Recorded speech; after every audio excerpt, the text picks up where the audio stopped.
예, 좀 쉬셨어요. 우리가 방금 전에 37장 요셉이 어떻게 해서 이집트로 이렇게 팔려가게 되었는지 그 이야기를 들었습니다. 37장 2절에 보면요. 우리말 성경에는 나오지 않습니다만은 우리는 그냥 17살 난 요셉 이렇게 나와 있잖아요. 그런데 히브리어 원문에는 요셉이 소년이었다라고 나와 있어요. 히브리어로 이제 나르라고 하는데 이 나르라는 단어는 뭐 폭넓게 쓰입니다. 우리 일반적으로는 소년이라고 번역하지만 갓난아기를 가리키는 데도 사용돼요. 예를 들어서 이 모세가 태어나자마자 죽을 뻔한 고비를 넘기고 이제 그 나일 강물에 띄워진다라고 돼 있잖아요. 뭐 사실은 이제 강물을 나일강이 개울이 아니에요. 또랑이 아니라요. 그래서 뭐 그걸 둥둥둥둥 떠나가는데 그 파라오의 딸 공주가 막 혀를 막 쳐가지고 막 가라앉는 그런 게 아니고 이 강변에 갈대 나일 강변에는 갈대가 많잖아요. 그러니까 거기 있는 갈대 이 껍질로 종이를 만든 것이 파피루스가 되는 것이거든요. 그 갈대 숲에 갈대밭이라고 해야 되나요? 숲이라고 해야 되나요? 그게 이렇게 이제 잘 누가 봐도 쉽게 발견할 수 있도록 해야지 그걸 갖다가 막 무슨 그 소풍 가서 보물찾기 하듯이 그랬으면 모세는 그냥 굶어 죽었어요. 그래서 이제 거기에 이제 이렇게 보일 수 있도록 이렇게 두었다라는 것인데 어쨌든 그때 이제 그 모세를 발견하려 할 때 이제 그 히브리어로 나르를 발견했다 이렇게 돼 있어요. 그러니까 아주 갓난쟁이한테도 이렇게 사용되기도 하고요. 그런데 17살이면은 오늘날도 뭐 서양에서는 소년이라고 말하진 않아요. 우리는 뭐 촉법 소년할 때 이게 17세가 해당이 되나요? 잘 모르겠습니다만은. 그런데 여기 소년이라는 표현에서 소년이라는 것은 갓난아기까지 해당이 되는데 그러니까 요셉이 좋게 이야기하면은 아주 천진난만했다. 아주 순수하고 순진한 결정신이었다.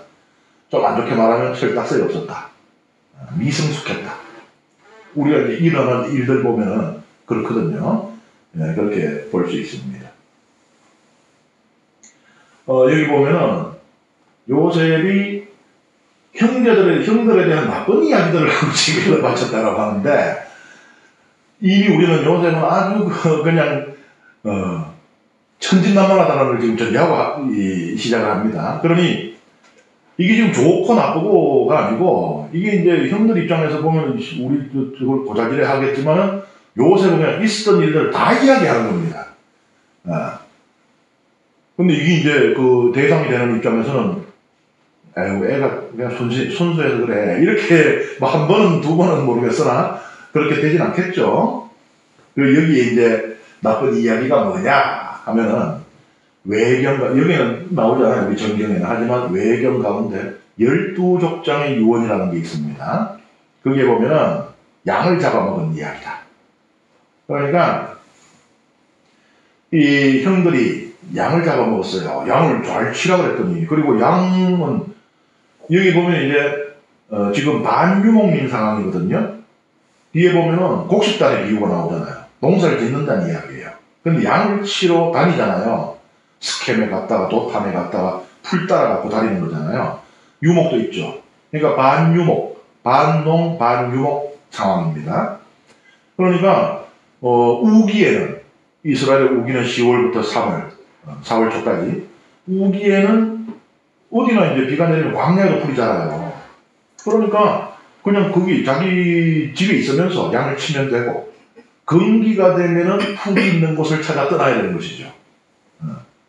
그러니까 이제 이 건기에는 양을 치러 다니고 우기에는 집 주변에서 양을 치면서 농사도 짓고 이제 그런 상황이 이 반농 반유목 이제 상황이라고 볼 수 있는데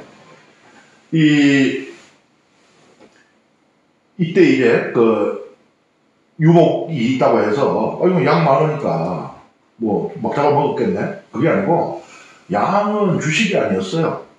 일단 양은 우유를 주고 치즈를 만들 수 있고 그 다음에 또 이 옷감을 만들 수 있게 해주는 그런 이제 존재로 우선적인 중요성이 있었으니까 우리 옛날에 뭐 소 뭐 집집마다 있었고 소 다 잡아먹어요. 소는 우선적으로 농사 짓는 농기구였잖아요, 말하자면. 그러하니까는 그 함부로 못 잡아먹었듯이 아주 특별한 날에 뭐 오죽하면 소고기국에 리밥 먹는 것이 소원이라고 뭐 그럴 정도로. 근데 여기도 마찬가지인 거예요. 그래서 양은 아무 데나 잡아먹는 게 아니에요. 그리고 또 양을 한번 잡아먹으려면 복잡합니다. 양을 잡으려면 피를 흘려야 되잖아요. 그 피를 흘리는 것이 그 자체가 죄가 되거든요. 사람뿐만 아니고 짐승 피도 흘리면 안 되는 거예요. 피는 하느님 것입니다. 그러니까 땅에 쏟아지면 안 돼요.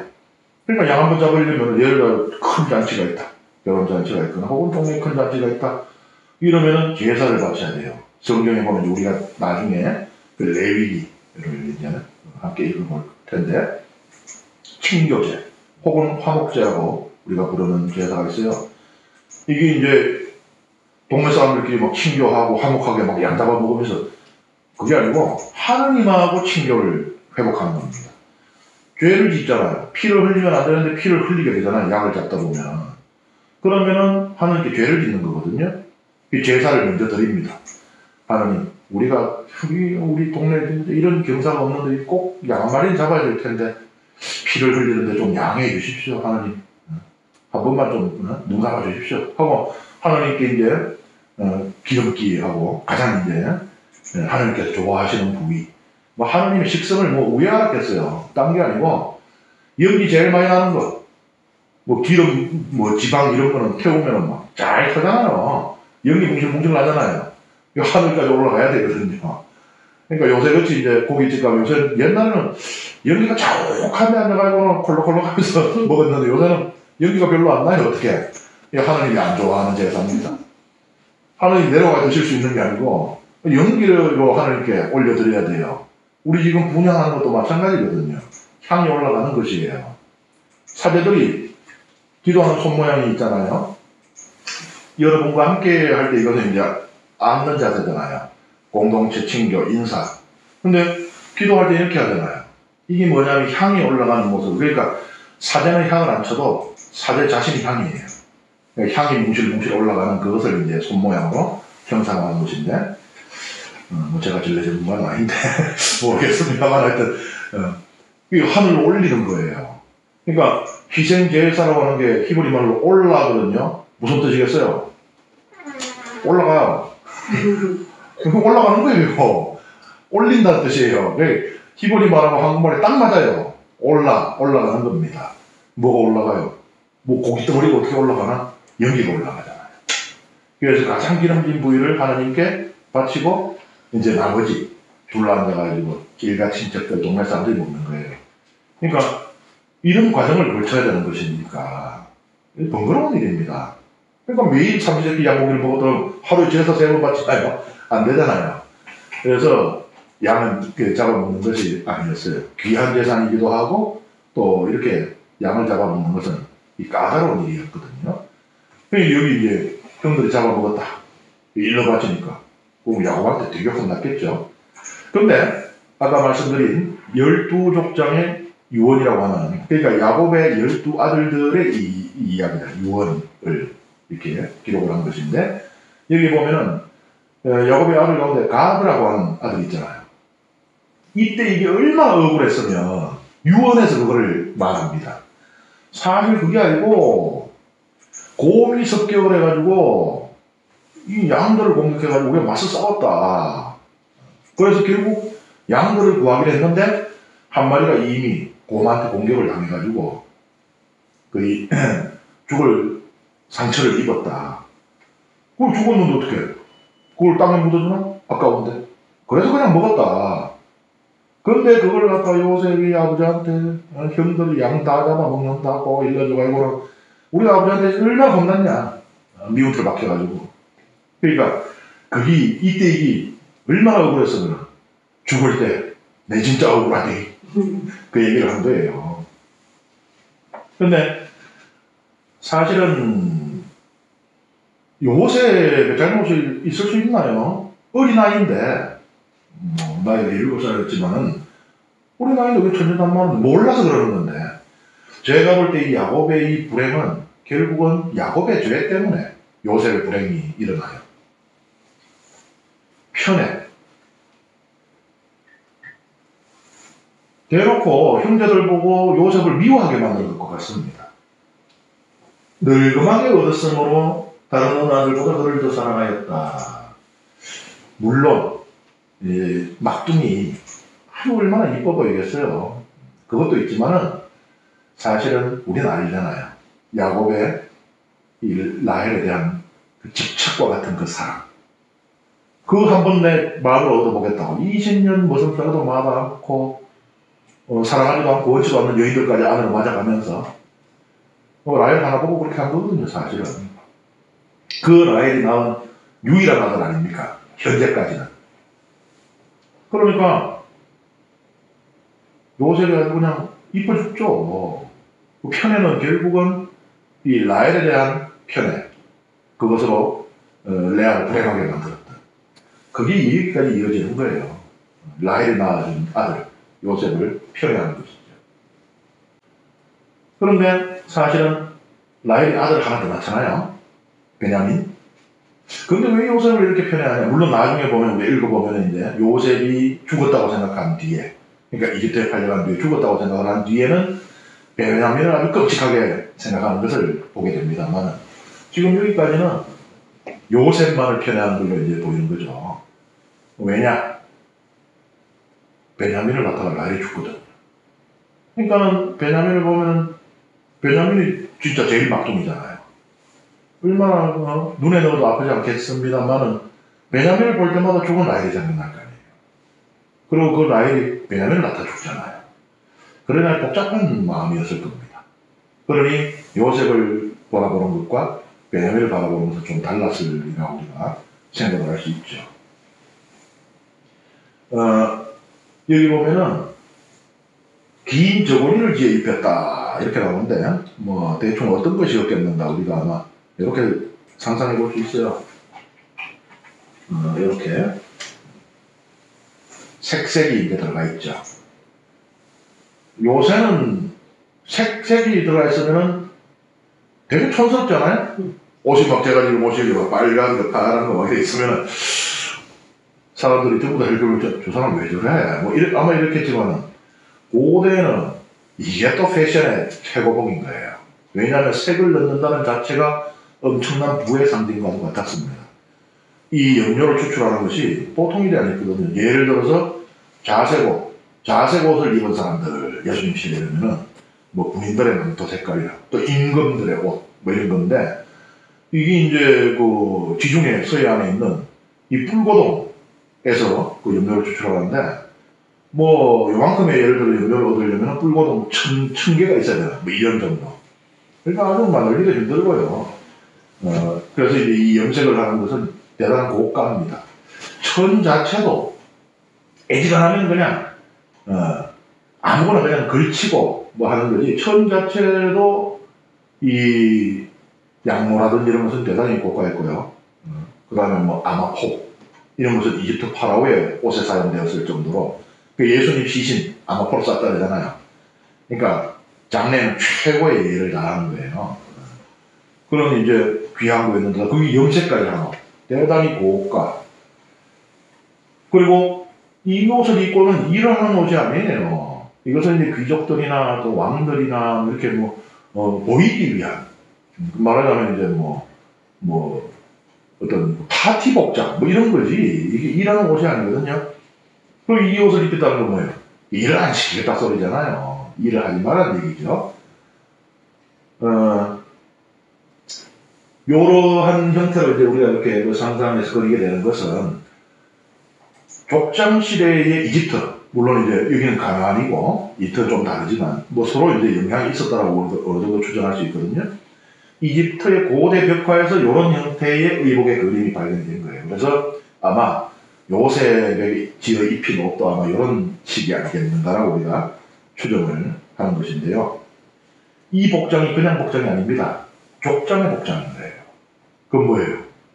막내 아들인데 야곱은 마치 내 뒤를 이을 말하는 장자권을 가지는 족장처럼 이미 대우를 하고 있는 거예요. 족장 후계자처럼. 형들이 얼마나 거슬렸겠어요. 이 옷을 입고 일을 안 하는 것만 해도 뭐 좀 화가 나는데 그래도 아이고 아직 애기니까 뭐 봐주자. 사실 7이면 일할 수 있는데 그죠? 연하고 좀 장가가 아들 왔는데 근데 아이고 뭐 막둥이니까 쟤는 일해서 빼주자 할 수 있는데 우리 다 적히고 아니 야들 엄마 때문에 우리 엄마 그렇게 피눈물 흘리고 밤마다 눈물 바람으로 했는데 이제는 우리 다 적히고 야가 그냥 장례권까지 가려한단 말이다. 형들이 대단히 분노하겠죠. 이 옷 때문에 이제 형들이 분노하게 되는 거예요. 그러니까 사실은 요셉의 불행은 요셉 자신의 탓이라기보다는 천진난만한 것이 탓이라면 모르겠습니다만은 야곱의 죄로 요셉이 불행을 겪게 된다는. 그리고 요셉이 이렇게 이제 하게 되는 것도 보면은 또 꿈 얘기하면서 또 분노를 사고하게 되잖아요. 이게 천방지축 참 철없이 이렇게 하게 되는 게 이 요셉이 자기의 의지로 그렇게 했다라고 보여지지도 않아요. 우리가 이제 그 프랑스 철학자의 데카르트라는 사람 있잖아요. 라틴 말로 꼬짓도 에로숨 해가지고 나는 생각한다. 고로 나는 존재한다. 유명하잖아요. 학교에서 배우고. 근데 ዣ크 라kam이라고 하는 철학자가 있는데 이 데카르트의 말에 대항 명제를 내세웠는데 그게 뭔가 하면은 나는 생각하지 않는 곳에 존재한다. 고로 나는 존재하지 않는 곳에서 생각한다.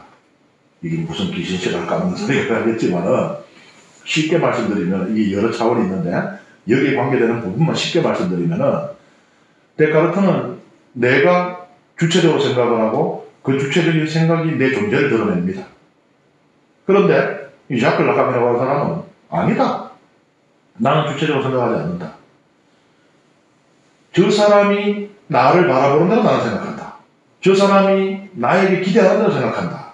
그게 거울로 설명을 해요.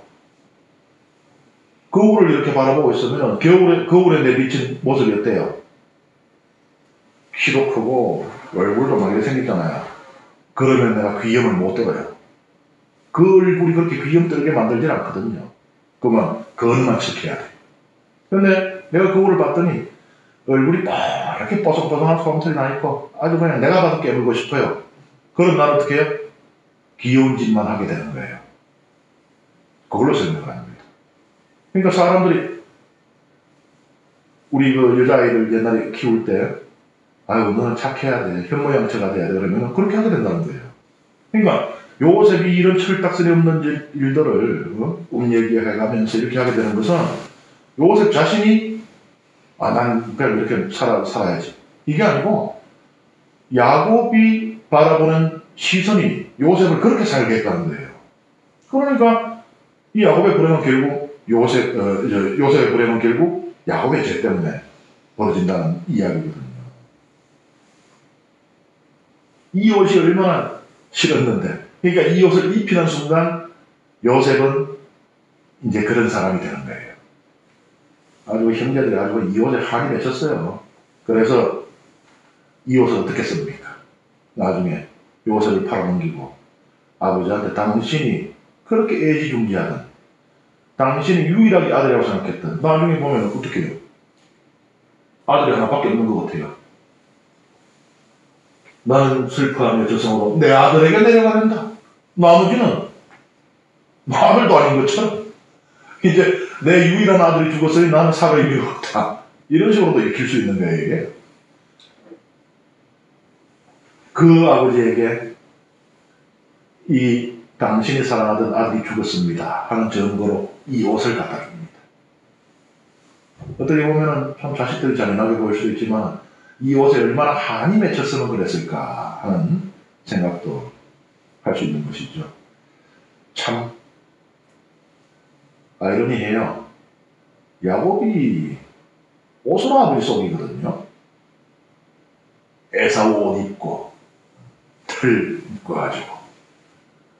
근데 야곱이 자식들한테 옷으로 속아요. 뿌린 대로 거둔다는 그런 말인지. 형제들의 분노에 기름을 부은 게 꿈이잖아요. 꿈 2개가 지금 그림 한 장에 다 들어있어요. 곡식달의 꿈, 그 다음에 천체의 꿈. 고대 근동에서는 꿈을 통해서 신의 계시를 받을 수 있다고 믿었습니다. 그래서 이집트에서도 꿈을 해몽하는 말하는 전문 기관이 있었어요. 사제들이 그 역할을 담당했는데 그것을 연구하고 또 그런 사람들 양성하는 기관도 있었습니다. 그리고 거기 꿈 해몽의 이제 원칙을 기록한 그런 그 저서 문헌들도 있었고요. 뭐 이스라엘 우리 성경에도 보면은 하나님께서 이제 꿈을 통해서 계시를 많이 하시잖아요. 이 꿈을 통해서 하나님께서 보여주신 모습이 결국은 다 이루어져요, 그죠? 나중에 이집트에서 형제들이 요셉 앞에 무릎을 꿇잖아요. 이루어지는데 어쨌든 이 꿈을 이제 뭐 요셉이 이제 형제들이 이야기하면서 문제가 생기는 것이죠. 이건 너무 명료해요. 따로 해먹을 필요 없을 정도로 예를 들어서 이집트의 파라오의 꿈, 앙상한 소들, 살찐 소들 뭐 이런 거 이거는 무슨 소리지? 해먹을 해야 되는데 이거는 누가 들어도 대부분 아는 거예요. 형제들이 바로 분노할 수밖에 없을 정도로 그렇게 분노하고 있던 차에 이제 요셉에게 불행한 일이 생기는 사건이 그 기회가 마련이 되죠. 스캠이 여기에요. 요 헤브론 여기인데 여기가 이제 말하자면 본거지예요, 본거지. 여기서 이제 우기에는 농사도 짓고 양도 치고 그러다가 이제 건기가 되니까 요 풀이 없어요. 요 광야거든요. 헤브론이 광야 초입에 있습니다. 헤브론을 넘어서면 광야예요. 그러니까는 여기서 물을 구해야만 광야를 지날 수 있는 곳이고 이 자체도 사실은 이제 주변에는 그 건기에는 풀이잖아요. 지금도 가보면 이 건기에 그 헤브론을 가게 되면 주변에 둘러보면 전부 다 그냥 황량합니다. 그러니까 이제 이쪽으로 내륙으로 들어가죠. 그래서 스캠으로 이제 가서 양을 치고 그 다음에 여기서 풀 다 뜯어 먹으니까 그 다음에 또 이동을 하는 거예요. 도탄이라는 곳으로 이렇게 이동을 하는데 뭐 상당히 거리가 있습니다. 여기서 한 110km가 넘어요. 110에서 120km 정도 떨어진 곳인데 여기에 이제 야곱이 요셉을 보내요. 근데 거기 보내는 이유도 참 기가 막혀요. 형제들이 또 분노하게 되는 거예요, 사실은.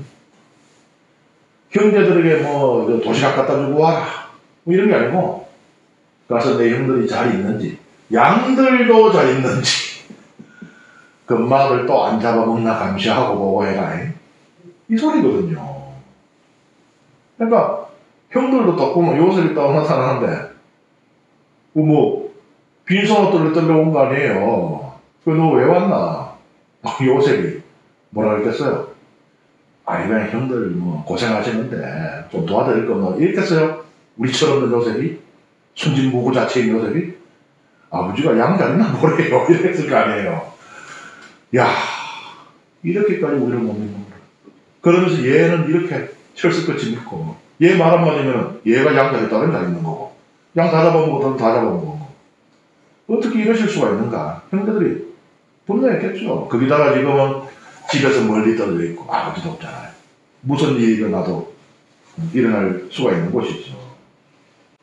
그런데 이 모든 것도 결국은 우리 인간들의 죄, 야곱은 죄라고 말할 수 있겠고요. 요셉은 부족함이라고 말할 수 있겠죠. 그런데 이 우리 인간들의 죄와 나약함에도 불구하고 이 모든 것은 결국 하나님의 큰 계획 안에 있다는 게 지금 바로 뒤에 나온 거예요. 스켐에서 형제들 못 만났잖아요. 집에 돌아왔으면 아무 일 없는 거예요. 그런데 어떻게 해요? 어떤 사람이 나타나요. 뜬금없이. 이름도 안 알려져 있어요. 정체불명 인물이 나타나가지고 먼저 말을 걸어요. 무엇을 찾고 있느냐. 형들 찾고 있습니다. 그랬더니만 도탄으로 가자고 말하더라. 아니 무슨 형제들 얘기할 때 옆에서 기자고 들었다는 거예요. 뭐예요? 정체불명 인물이 나타나요. 누구겠어요? 누구라고 난 말 못하지. 이 인물이 없으면 이 이야기가 이루어지지 않습니다. 요셉이 이집트를 가지 않게 되고 그리고 대기근으로부터 야곱 가문이 살아남을 수 없게 돼요. 말하자면 구원 역사가 흘러가지 못하고 중단이 되게 됩니다. 정체불명의 인물. 하나님의 사람이 아니겠어요? 창세기식으로 표현하자면, 뭐 우리 일반적으로 표현하자면 하나님이 아니겠어요? 그러니까 결국은 뭐예요? 이 인간들이 지지고 뻗고 해서 우리가 역사를 이렇게 만들고 저렇게 만든다. 뭐 해결이라고 하는 철학자는 세계 정신이 역사를 이끌어간다 그러고, 또 뭐 타고로 같은 경우는 소수의 카리스마적인 인물이 역사를 이끈다 하지만 역사는 하나님이 이끌고 계시잖아요. 이 정체불명의 인물이 아니었다면. 사실 그렇잖아요. 우리도 살아가면서 내가 이렇게 해서 이렇게 됐고 내가 저렇게 해서 저렇게 됐고, 그래서 항상 우리 뒤로 돌아보면서 후회하잖아요. 그렇게 하지 말았어야 되는데. 근데 결국 일어날 일은 일어난다는 것이에요. 하나님께서 이 역사를 주재하신다는 것이고. 어쨌든 그래서 그럼 집에 돌아갈 뻔한 요셉이 도탄으로 가잖아요. 그러면서 이제 사닥이 나는 거예요. 여기서 이제 도탄이 이렇게 올라가게 됩니다. 그랬더니 이제 형제들이 분노를 다 폭발시켜요. 죽이자! 아, 형제를 죽인다는 것이 쉬운 일이 아닐 텐데, 얼마나 그 분노가 컸으면, 여기서 죽이자. 이제 더 이상 보지 말자. 요셉도 안 보고 싶고, 요셉만을 편애하는 아버지도 아버지의 모습도 보고 싶지 않고, 죽이자. 질투가 첫 번째 살인의 동기였잖아요. 카인이 아벨을 죽이게 된 것이. 하느님께서 야곱만 바라보신다고 생각했기 때문에, 야곱만 사랑한다고 아벨만 사랑한다고 생각했기 때문에, 그렇게 카인이 아벨을 죽이게 된 것이잖아요. 여기 마찬가지의 동기가 들어가 있는 것이죠. 그래서 죽이려고 했는데, 르우벤이 먼저 죽이지 말자. 그래도 우리 형제인데, 요셉을 지켜주려고 합니다. 요셉을 살려낼 속셈으로 구덩이에 던져버리자. 나중에 몰래 와서 구덩이에서 꺼내주면 되니까 내가. 그렇게 나오죠. 이 구덩이는 이제 뭐 땅에 구덩이를 파는 게 아니고 뭐 그런 경우도 있겠습니다만 자연적으로 생기는 구덩이들도 많아요. 이 구덩이라는 게 뭐 이렇게 똑바로 파내려가는 게 아니고 어떤 이제 뭐 바위 틈새라든지 또 이렇게 뭐 어떤 뭐래 이제 그 돌이 무너져 내려가지고 형성된다든지 이런 것들이 있어요. 그럼 비가 우기에 비가 내리면은 이건 우물이 돼요. 그러니까 이스라엘 우물은 두 종류입니다. 하나는 우기에 비가 내려서 물이 고여서 생기는 우물이 있고요. 그다음에 땅에서 솟는 우물이 있어요. 땅에서 솟는 우물은 귀합니다. 이런 이제 구덩이, 이 우물은 뭐 흔하게 있지만 이것은 금기가 되면 말라버리고 또 우기에 그것을 이제 다 마셔버리면 이제 없는 건데, 지금 이제 금기잖아요. 돌아다니는 걸 보면 금기잖아요. 그러니까 이제 물 마른 구덩이가 있는 것이죠.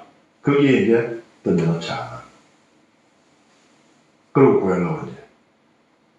그런데 여기는 르우벤이 살려내려고 하는데 뒤에는 보면은 유다가, 르우벤은 맞이잖아요. 유다는 네 번째 아들이거든요. 유다가 죽이지 말고 그냥 자기들에게 팔자 이렇게 얘기해요. 그러니까 한 곳에서는 요셉을 살리려는 인물이 르우벤으로 나오고 다른 곳에서는 유다로 나와요. 요건 어떻게 또 우리가 볼 수 있어요? 두 개의 전선이 들어가 있구나. 그래서 앞에 르우벤은 야위스트, 엘로이스트 전선을 볼 수 있는 거예요. 그거는 뭐냐면은 북쪽에 있는 이스라엘에서 생겨난 전선이거든요. 그러면은 북쪽에 있는 이스라엘은 많은 지파가 만든 나라예요. 남쪽에 있는 유다는 유다하고 베냐민 지파 두 개만 만든 나라고, 그 위에 있는 지파들 가운데 마지가 르우벤이에요. 그러니까 자기들 이스라엘 나라의 지파 가운데 마지인 르우벤을 좋게 이제 이야기를 했다고 볼 수 있고, 그러면 이 부분은 야위스트는 남쪽 유다에서 생겨난 전성이에요. 그러면 자기들의 시조인 유다를 좋게 말한다, 이렇게 이제 볼 수 있는 것이죠. 그러니까 전성이 생겨난 장소가 다르기 때문에 북쪽에서 생겨난 전성은 북쪽에 지파들 중에 마주인 로베를 좋게 말하고 있고, 남쪽에서 생겨난 전성은 남쪽 나라의 시조인 유다를 좋게 보고 있다. 이렇게 이제 해석을 할 수 있는 것입니다. 그리고 여기 등장하는 사람들이 보면은 뭐 이스마엘인으로도 나오고 또 뭐 미디안인으로도 나오고 그래요, 그죠?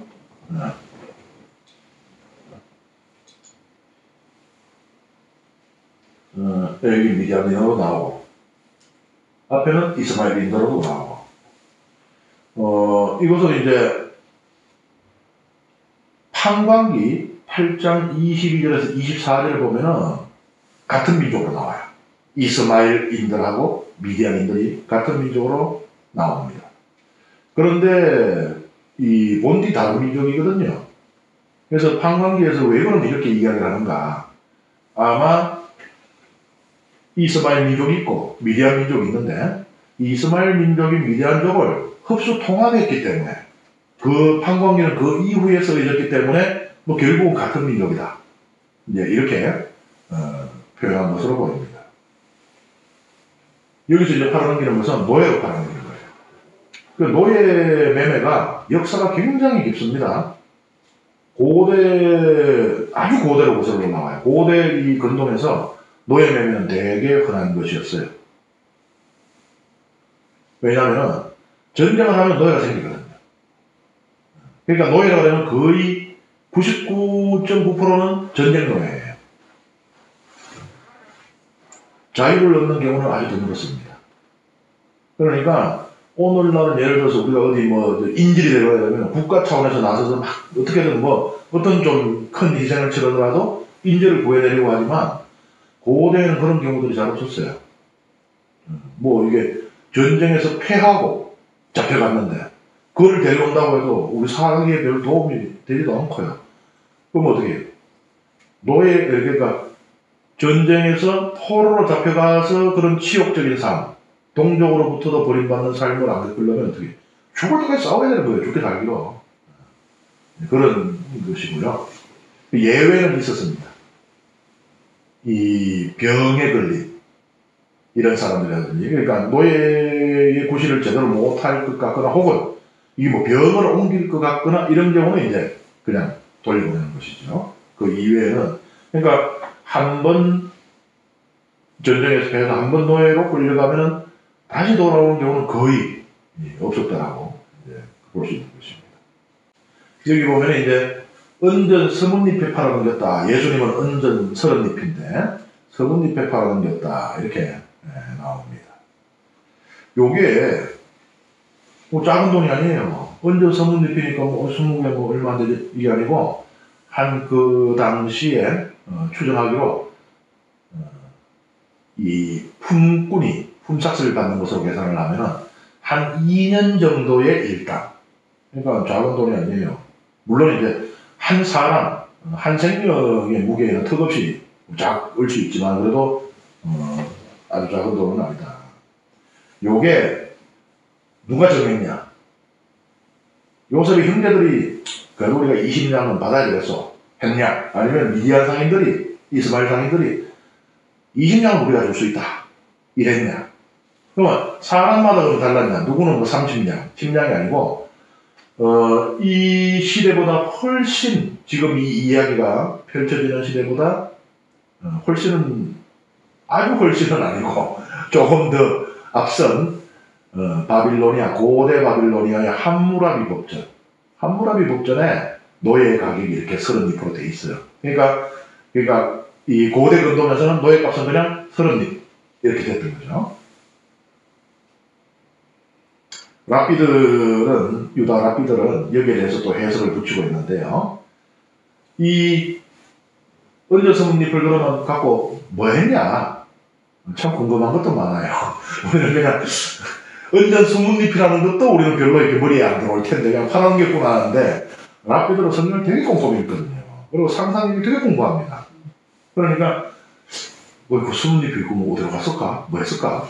그 돈을 아버지한테 갖다 주지는 않았을 것이고 아내와 아들들의 신을 샀다. 이렇게 랍비들은 해석을 했어요. 왜 그러냐? 랍비들은 황당한 소리를 정말 많이 합니다. 우리가 이래 들어보면 뭐 어떻게 머리가 저래 돌아가나 정말 황당한 소리 많이 해요. 그런데 황당한 게 다 성경적인 근거가 있어요. 아무리 황당해도 반드시 성경의 근거를 두고 있습니다. 이것은요, 아모스 예언서 있잖아요. 2장 6절에 보면은 그들이 빚돈을 빌미로 무지한 일을 팔아넘기고 친 한 켤레를 빌미로 빈곤한 일을 팔아넘겼기 때문이다. 이 부분을 바로 요셉의 여기에 대한 이야기다. 아모스의 말씀이. 신값이다 이게. 그래서 은전 수문리버치. 그러니까 2년치 품삯이라고 했잖아요. 큰 돈이죠. 그래서 이 형제들의 그 아내들, 자식들의 신발을 왕창 다 사가졌다. 뭐 신발 가게 하나를 완전히 썰었을 거예요. 뭐 그렇게 이제 해석을 하기도 합니다.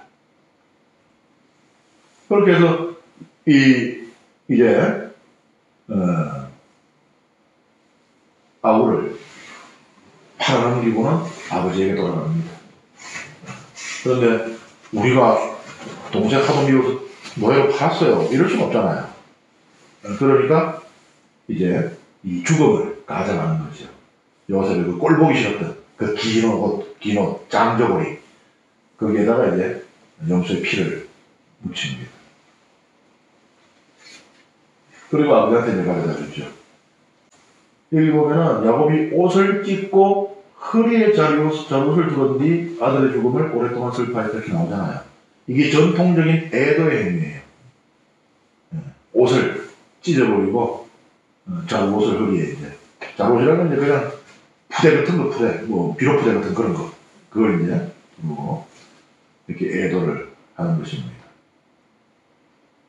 애도 기간이 얼마 정도 되었는가? 고대 운동의 일반적인 애도 기간은 30일이었다 그래요. 그런데 이제 뭐 아주 너무 슬플 때는 그 기간을 더 연장할 수도 있었다라고 합니다. 그러니까 야곱이 이 아버지의 입장을 이해하자면은 자기가 그 사랑하던 아들이 비참한 죽음을 맞이했잖아요. 그러니까 참 딱하죠. 그런데 그 비극적인 상황을 결국은 초래한 것은 자기 자신이라는 거예요. 야곱이 아니었다면은 요셉이 이렇게 비참한 운명, 자기는 죽었다고 믿고 있지만 노예로 팔려나간 것도 사실은 뭐 가벼운 일이 아니죠. 부모, 형제, 일가 친척 하나 없는 낯선 곳에서 자유 없이 평생을 노예로 살아야 되는 삶은 어떻게 보면은 차라리 자유가 아니면 죽음을 달라고 말할 정도로 죽음보다 고통스러운 삶이 펼쳐질 수도 있는 것인데 그렇게 된 것이 결국은 야곱 자신의 탓이라는 것이죠. 편애, 끝도 없는 편애, 아내에 대한 편애, 자식에 대한 편애. 결국은 그 편애가 얼마나 이 비극적인 결과를 가져온지를 보여주고 있는 것이죠. 그러면서 이제 요셉이 이집트로 가게 됩니다. 그러면서 이제 성경 이야기는 완전 다른 차원으로 넘어가요. 이 이야기의 스케일도 엄청나게 커지고요, 이제. 그리고 여기서부터는 이때까지 우리가 슬픈 이야기들을 많이 봤어요. 디나의 이야기라든지 또는 이 야곱과 에사우의 그런 관계라든지. 그런데 이제 앞으로는요, 뭔가가 이렇게 좀 우리가 성경을 읽기 좀 평안한 그런 이야기들, 또 이렇게 좀 잔잔한 행복감을 줄 수 있는 이야기들이 이제 이렇게 펼쳐지게 됩니다. 그 말은 뭐겠어요? 엔딩이 가까웠다. 해피엔딩으로 향하고 있다. 성경 전체는 한 권의 책이라고 말씀드린 적이 제가 있을 것 같은데요. 70세권의 책으로 구성됐지만 성경은 전체가 한 권이라 했어요. 근데 그걸 우리는 또 구약과 신약으로 또 구분을 해볼 수 있습니다. 그리고 구약을 또 우리가 또 모세오경, 예언서, 시스가지에서 이렇게 또 구분을 해볼 수가 있어요. 그렇게 볼 때 이 모세오경은 최소 하나의 단위로 우리가 볼 수 있습니다. 물론 어떤 사람들은 아니다. 여호수아기까지 끌어넣어야 이게 완결이 된다. 그래서 모세 6경이다. 라고 말하는 경우도 있어요. 혹은 여기에다 뭐 또 역사서도 붙어야 된다고 주장하는 사람도 있습니다. 그런데 우리가 일반적으로는 모세 5경은 이제 최소 단일 단위로 보죠. 이것을 이제 하나의 책으로 본다면은 이 처음부터 시작했던 어둡게 시작하자마자 우리는 어둡잖아요. 하나님 보시니 좋았다 하자마자 인간들이 죄를 짓기 시작하고 살인이 일어나고 그때부터 숨가쁘게 정말 계속 죄를 짓고 하나님께서 용서해 주시고 또 죄를 짓고 하는 일들이 반복되어 오잖아요, 계속. 그래서 어떤 안식이라기보다는 잠깐 한숨 돌리는 정도고 또 위기가 찾아오고 또 사건이 벌어지고 하는 그 긴 여정을 우리가 이어오고 있잖아요. 그런데 이제 여기에서 사실은 해피엔딩으로 갑니다. 근데 모세오경이라고 그러면 뒤에 네 군데 있잖아요. 탈출기, 레위기, 민수기, 신명기. 이제 꼴랑 한 글인데 뭐가 해피엔딩이냐고 아직 멀었는데. 그리고 물론 이제 뒤에 보면은 뭐 또 이 광야에서 또 죄 짓는 이야기도 계속 나오잖아요. 하나님의 그 심판도 나오고 인간들의 또 반항, 저항도 나오고 이렇게 하는데 뭐가 끝이냐? 제가 이제 미리 이런 걸 이제 스포일러라고 해요. 영화의 결말을 미리 말해줌으로써 욕먹을 짓을 하는 거죠. 내 영화 보러 갈라켰는데 니들 왜 이런 건데 스포일러를 살짝 하자면 창세기 끝부분은 이미 이 이스라엘 백성이 적과 꿀이 흐르는 이집트에서 이제 노예 생활을 하다가 하나님께서 해방시켜 주셔서 이 가나안 땅에 적과 꿀이 흐르는 가나안 땅에 들어간 뒤까지를 이미 말하는 것으로 끝납니다. 창세기 읽어봤는데 안 그렇던데 안 그랬으니까 제가 강의를 들어보셔야 된다는 거예요. 이제 들어보시면 나중에 어떻게 그렇게 되는지를 알 수가 있습니다. 그래서 이미 창세기는 모세오경의 첫 권이지만 모세오경 전체를 다 안고 있는 책이라고도 볼 수 있다고 저는 생각을 해요. 그 안에 이미 야곱이 어디 묻혀요? 요셉은 어디 묻힙니까? 이런 것들을 이제 나중에 보시면 알겠지만은 이제 해피엔딩으로 가까이 가고 있습니다. 그래서 가장 어두운 부분이 여기 있는 거예요. 해가 뜨기 전에 가장 어둡습니다. 그리고 우리가 요 바로 뒤에는 이제 유다의 이야기를 들을 것이에요. 좀 뜬금없어요. 이래갖고 이제 궁금한데 요셉이 이집트 가서 이제 어떻게 될까? 물론 우리는 다 알고 있죠. 아무리 성경을 안 읽는 사람이라도 이건 압니다. 탈출기까지는 최소한 다 읽어요. 레위기부터 어렵다. 나중에 읽어야지. 하지.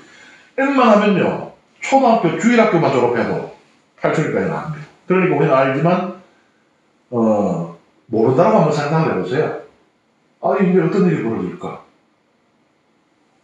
요셉에게. 그리고 이제 남은 이 야곱의 가족들에게는. 기대를 딱 하고 있는데, 뜬금없이 뒤에 유다 이야기, 또 유다와 며느리 타마르 이야기가 또 나옵니다. 뭐야, 이거. 왜 이래? 연속극 보면, 이제 막, 클라이막스 딱 끝나고 다음 시간에 했는데, 그 다음 시간 또 봤더니 막 다른 드라마가 나오네? 이런 황당한 경우가 있나? 그런데 여러 가지 기능이 있어요, 이 이야기가. 그런데 그 중에 하나가 이 긴장을 이제 늦추어주는, 절정으로 치닫고 있는 이 어두움을 약간 약화시켜주는. 그래서 우리가 해 뜬 시간이 있잖아요. 근데 해지는 깜깜한 시간이 있잖아요. 그게 그냥 한 번에 싹 바뀝니까? 개와 늑대의 시간이 있어요. 저녁에 해가 질 무렵에. 그래서 아직 어두운 것은 아닌데 그렇다고 또 이제 대낮이라고 말할 수 없는 그 시간. 그래서 저 언덕 너머에서 무엇인가 짐승이 넘어오는데 이게 개인지 늑대인지 구분할 수 없는 바로 그 시간. 그게 있거든요. 그래서 저는 제가 이제 개인적으로 사용한 표현이 이거는 어떤 학자들이 쓰는 게 아닌데 유다와 타마르의 이야기는 창세기의 개와 늑대의 시간이다 라고 말씀드렸는데 그 개인지 늑대인지는 다음 시간에 우리가 한번 살펴보도록 하겠습니다.